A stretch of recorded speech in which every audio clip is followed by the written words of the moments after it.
Good morning everybody.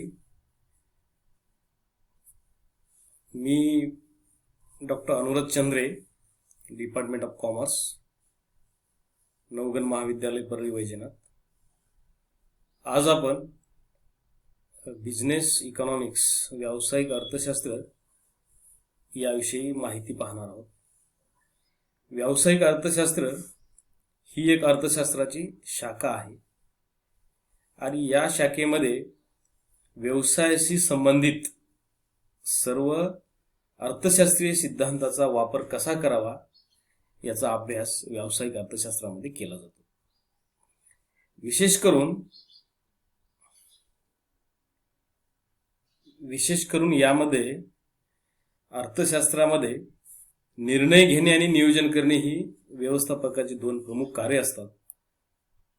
तर त्यामध्ये निर्णय घेणे आणि विशिष्ट समस्या सोडवण्यासाठी अनेक प्रक्रिया, अनेक पर्यायी क्रियापदी नियोजन करणे, निश्चित साध्य करण्यासाठी वेगवेगळ्या सिद्धांताचा अभ्यास केला जातो. आता व्यावसायिक अर्थशास्त्राच्या अनेक तज्ज्ञांनी व्याख्या केलेल्या आहेत. त्याच्यापैकी मेरियम यांनी व्याख्या केलेली आहे की व्यावसायिक अर्थशास्त्र म्हणजे त्याला व्यवस्थापकीय अर्थशास्त्र असं सुद्धा म्हणतात. व्यावसायिक अर्थशास्त्रामध्ये विशेष करून अर्थशास्त्रीय सिद्धांताचा अभ्यास केला जातो. याच्यामध्ये सिगलमन यांची व्याख्या फार प्रसिद्ध आहे. अर्थशास्त्रामध्ये निर्णय घेणे, नियोजन करणे सुलभ व्हावे या उद्देशाने व्यवस्थापनाचे आर्थिक सिद्धांत आणि व्यवसाय कार्यपद्धती याचं एकत्रीकरण म्हणजे व्यावसायिक अर्थशास्त्र होय. You can read here English medium definition of business economics. Business economics, the integration of economic theory with business practice for the purpose of facilitating decision making, forward planning by management. तर अशा पद्धतीनं व्यावसायिक अर्थशास्त्र हे व्यवसायाचा अभ्यास करणारं शास्त्र आहे. तर ह्याच्यामध्ये या व्याख्येवरून असं लक्षात येते की व्यवसायाच्या निर्णय प्रक्रियेमध्ये अर्थशास्त्रीय सिद्धांताचा अभ्यास करूनच व्यवसायाचे व्यवस्थापन ही करावं लागत असते. म्हणून याच्यामध्ये सूक्ष्म अर्थशास्त्राचे गुण सुद्धा या व्यावसायिक अर्थशास्त्रामध्ये लक्षात येतात. व्यावसायिक अर्थशास्त्रामध्ये एका व्यवसाय संस्थेचा अभ्यास केला जातो आणि वेळोवेळी एखाद्या व्यवसायाला भेडसावणाऱ्या ज्या समस्या असतात त्या समस्याचा अभ्यास केला जातो. म्हणून बिझनेस इकॉनॉमिक्स किंवा ह्या व्यावसायिक अर्थशास्त्राला पेढीचे अर्थशास्त्र सुद्धा असं म्हणतात. आता सामान्य अर्थशास्त्र आणि व्यावसायिक अर्थशास्त्रामध्ये याच्यामध्ये जो फरक आहे तो फरक असा आहे की सामान्य अर्थशास्त्रामध्ये सर्व सिद्धांताचा अभ्यास केला जातो आणि व्यावसायिक अर्थशास्त्रामध्ये फक्त एखाद्या व्यवसाय संस्थेचा किंवा एका बिझनेस फर्मचा अभ्यास केला जातो. हा असा मूलभूत फरक याच्यामध्ये आहे. आपण ह्याच्यामध्ये जर व्यावसायिक अर्थशास्त्राचं स्कोप बघितला किंवा ह्याचे जर कॅरेक्टरिस्टिक्स बघितले, आपण वैशिष्ट्य बघितले, तर ह्याच्यामध्ये ह्या व्यावसायिक अर्थशास्त्राचा संबंध हा व्यावहारिक शास्त्राशी आहे. म्हणजे व्यावहारिक शास्त्र म्हणजे हे व्यवस्थापकीय अर्थशास्त्र आहे आणि ते आर्थिक सिद्धांत आणि व्यवस्थापन यांना जोडण्याचं काम करते. विशेषतः त्याच्यामध्ये पॉलिसी ठरवणे, नियोजन करणे, निर्णय घेणे ह्या उपाययोजना व्यवसाय चालवत असताना करत असतात. म्हणून व्यावसायिक अर्थशास्त्राला निर्णय घेण्याचे अर्थशास्त्र सुद्धा म्हणतात. विशेषतः याच्यामध्ये प्लॅनिंग केली जाते, म्हणजे नियोजन केले जाते. भविष्यासाठी योजना तयार करणे व्यवस्थापकाचं हे पहिलं काम असते आणि व्यावसायिक संस्थेच्या ठरलेले जे उद्दिष्ट असतात ते पूर्ण करण्यासाठी नियोजन करणं आवश्यक आहे. त्याच्यानंतर संघटन. आता जे आपण नियोजन करतो ते नियोजन पूर्ण करण्यासाठी संघटना ही संघटनेची म्हणजे महत्व ह्या व्यावसायिक अर्थशास्त्रामध्ये फार महत्वाचं आहे. त्याच्यानंतर संचालन करणे. आता केवळ भविष्याचे नियोजन करून किंवा त्याच्याविषयी ते उद्दिष्ट पूर्ण करण्यासाठी संघटन करून चालत नाही, तर त्याला वेळोवेळी मार्गदर्शन, डायरेक्शन याची सुद्धा आवश्यकता असते. म्हणून व्यवस्थापकाची भूमिका कर्मचाऱ्याप्रती किंवा त्या व्यवसायाला मार्गदर्शकाची भूमिका सुद्धा असते. त्याच्यानंतर कंट्रोल, नियंत्रण. आता व्यावसायिक संस्थेचं सुयोग्य पद्धतीनं संचालन करण्यासाठी नियंत्रणाचं सुद्धा फार महत्वाचं काम आहे. म्हणून त्याच्यामध्ये कॉस्ट कंट्रोल असेल किंवा क्वालिटी कंट्रोल असेल, या वेगवेगळ्या तंत्राचा वापर करून व्यवसायाचे नियंत्रण केले जाते. त्याचबरोबर व्यावसायिक अर्थशास्त्रामध्ये रिव्हॅल्युएशन असते, म्हणजे पुनर्मूल्यांकन.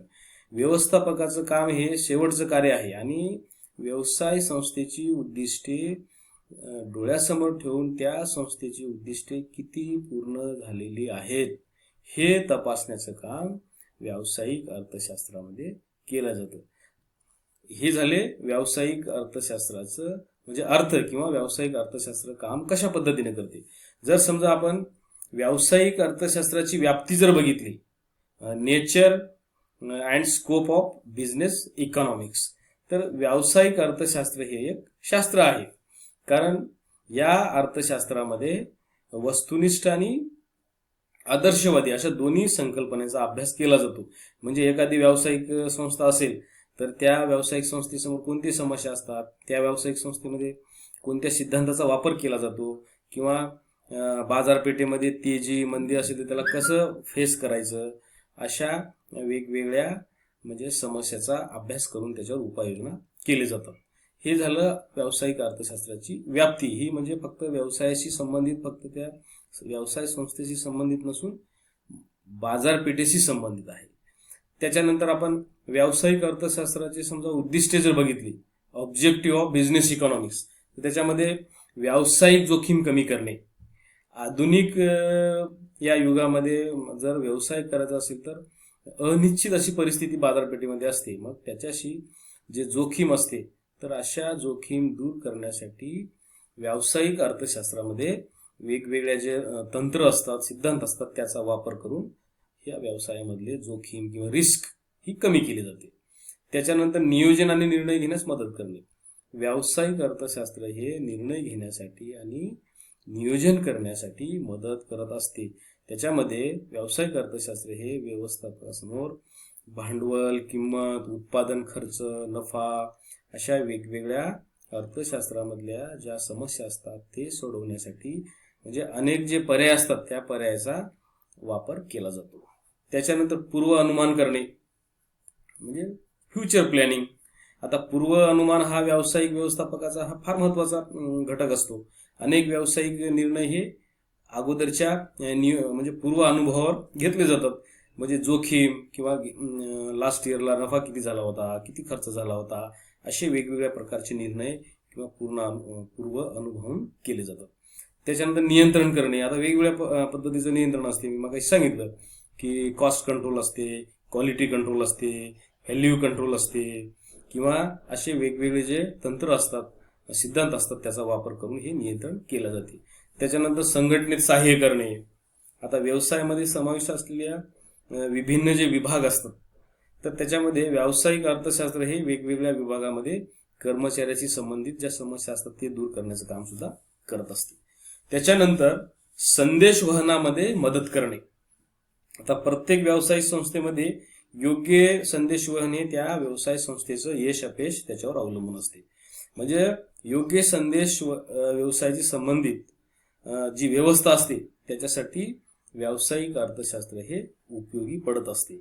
तर त्याचबरोबर किमतीच्या प्रवृत्ती, बाजारपेठेविषयक माहिती सुद्धा व्यावसायिक अर्थशास्त्रामध्ये केली जाते. आता व्यावसायिक अर्थशास्त्रामध्ये वेगवेगळ्या घटकाचा समावेश होतो. त्याच्यामध्ये विशेष करून मागणीचे विश्लेषण, डिमांड अनालिसिस. आता कोणत्याही व्यवसायाचा किंवा एखाद्या बिझनेस फर्मचा व्यवस्थापकीय निर्णय घेण्यासाठी मागणीचे विश्लेषण करणे फार महत्वाचं असते. म्हणजे आपल्या व्यवसायाला किंवा आपल्या व्यवसायामध्ये उत्पादित होणारी जी वस्तू आहे त्या वस्तूला बाजारपेठेमध्ये किती मागणी आहे, त्या मागणीला किती स्पर्धक आहेत, किंवा त्या मागणीचे निर्धारित घटक कोणते आहेत, त्याची मागणीची सामाजिक मानसिक पैलू काय आहेत, ह्या सर्व घटकाचा अभ्यास या मागणीच्या विश्लेषणामध्ये केला जातो. त्याच्यानंतर कॉस्ट अनालिसिस. आता पर्याय विश्लेषण किंवा त्याला कॉस्ट कंट्रोल किंवा कॉस्ट अनालिसिस असं म्हणतो आपण, याच्यामध्ये बरेचसे निर्णय त्याच्यावर अवलंबून असतात. आता हे परिव्यय उत्पादन सहसंबंध किंवा परिव्ययाचे मापन करणे, नियंत्रण करणे, ह्या इत्यादी गोष्टीचा वापर केला जातो.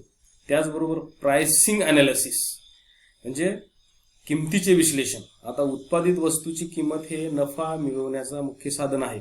त्या दृष्टीने बाजारपेठेमध्ये कशा पद्धतीचं वातावरण आहे, पूर्ण स्पर्धा आहे का किंवा मक्तेदारी आहे का, अपूर्ण स्पर्धा आहे, तर त्याचा अभ्यास करूनच आपल्याला किंमत ठरवावी लागते. स्पर्धक भरपूर असतील तर आपल्याला त्या स्पर्धकाच्या वस्तूची किंमत किती आहे तेवढीच किंमत आपल्याला ठेवावी लागेल. अन्यथा आपली वस्तू जास्त किमतीला असेल तर कोणी घेणार नाही. म्हणून किमतीचं पण आपल्याला अभ्यास करावा लागतो. त्याचबरोबर प्रॉफिट अनालिसिस. आता कमीत कमी म्हणजे मिनिमम कॉस्ट आणि maximum profit, this is principle of business economics or cost accounting. म्हणजे बाजारपेठेमध्ये आपण म्हणजे कमीत कमी उत्पादन परिव्यय ठेवून नफा जास्त मिळवणे हे व्यावसायिक किंवा व्यवसायाचा प्रमुख उद्देश असतो, की आपल्याला लाभ प्रॉफिट हा झालाच पाहिजे अशा पद्धतीचं विश्लेषण असते. म्हणून प्रॉफिट अनालिसिस हे म्हणजे कसं ठरवायचं याचा अभ्यास व्यावसायिक अर्थशास्त्रामध्ये केला जातो. त्याच्यानंतर प्रोडक्शन अनालिसिस किंवा त्याला उत्पादन विश्लेषण असं म्हणतात. आता ह्याच्यामध्ये कोणत्याही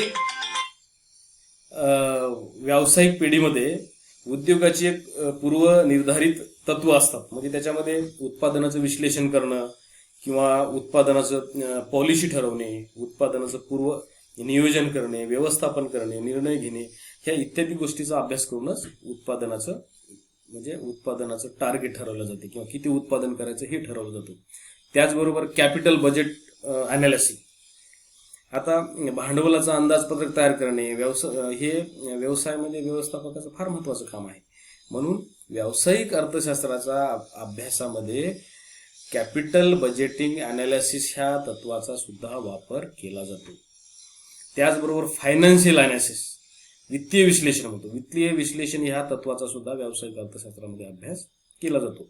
याच्यामध्ये विशेषतः अल्पकालीन दीर्घकालीन भांडवल किती लागतंय किंवा वित्तीय निर्णय जे असतात म्हणजे financial planning of the business, किती भांडवल लागते, वर्किंग कॅपिटल किती लागणार आहे, फिक्स्ड कॅपिटल किती लागणार आहे किंवा दैनंदिन कामकाजासाठी पैसे किती लागणार आहेत, रॉ मटेरियलसाठी पैसे किती लागणार आहेत. टोटल फायनान्शियल प्लॅनिंग म्हणजे फायनान्शियल अनालिसिस हे बिझनेस इकॉनॉमिक्समध्ये केलं जाते. त्याचबरोबर सरकारचं आर्थिक धोरण आहे, गव्हर्नमेंट पॉलिसी. आता गव्हर्नमेंटच्या अनेक पॉलिसी व्यवसायावर डायरेक्टली इनडायरेक्टली इम्पॅक्ट करत असतात. म्हणून गव्हर्नमेंटच्या पॉलिसीचा सुद्धा अभ्यास करणं हे फार आवश्यक असते. म्हणून व्यवसाय चालवत असताना गव्हर्नमेंटचे रूल्स, रेग्युलेशन्स, टॅक्सच्या संदर्भामधले नियम असतील किंवा इम्पोर्ट एक्सपोर्ट असेल किंवा बाजारपेठेचं कस्टम असेल, इत्यादी विविध जे कर असतात त्या करांचा अभ्यास करून त्याचा आपल्या वस्तूच्या किमतीवर काय परिणाम होणार आहे याचा सुद्धा अभ्यास व्यावसायिक अर्थशास्त्रामध्ये केला जातो. तर अशा पद्धतीनं आपल्याला व्यावसायिक अर्थशास्त्राच्या प्रस्तावनेमध्ये व्यावसायिक अर्थशास्त्र म्हणजे काय, व्यावसायिक अर्थशास्त्राची व्याप्ती काय आहे आणि व्यावसायिक अर्थशास्त्रामध्ये कोणते कोणते विषय येतात किंवा त्याच्यामध्ये मॅक्रो इकॉनॉमिक्सचा सुद्धा ह्याच्यामध्ये अभ्यास केला जातो. व्यावसायिक अर्थशास्त्राच्या व्याप्तीमध्ये समग्र अर्थशास्त्राचा विषय सुद्धा म्हणजे वस्तूच्या उत्पादनाशी असतो. म्हणजे व्यावसायिक प्रवृत्तीवर व्यावसायिक पर्यावरणावर काय परिणाम होतो याचा सुद्धा अभ्यास केला जातो. म्हणजे त्याच्यामध्ये विशेषतः तेजी मंदी असेल किंवा नॅशनल इन्कम असेल किंवा गव्हर्नमेंट पॉलिसीची फॉरेन पॉलिसी असेल किंवा विदेश व्यापार नीती आपण जे म्हणतो गव्हर्नमेंटची, हे सर्व धोरणाचा अभ्यास व्यावसायिक अर्थशास्त्रामध्ये केला जातो. आणि व्यावसायिक अर्थशास्त्र म्हणजे व्यवसायाशी संबंधित आर्थिक सिद्धांताचा अभ्यास या व्यावसायिक अर्थशास्त्रामध्ये केला जातो. तर अशा पद्धतीनं आपल्याला व्यावसायिक अर्थशास्त्राची प्रस्तावना किंवा व्यावसायिक अर्थशास्त्र म्हणजे काय तर हे म्हणजे अशा पद्धतीनं आपल्याला ते एक्सप्लेन करता येईल किंवा सांगता येईल. धन्यवाद.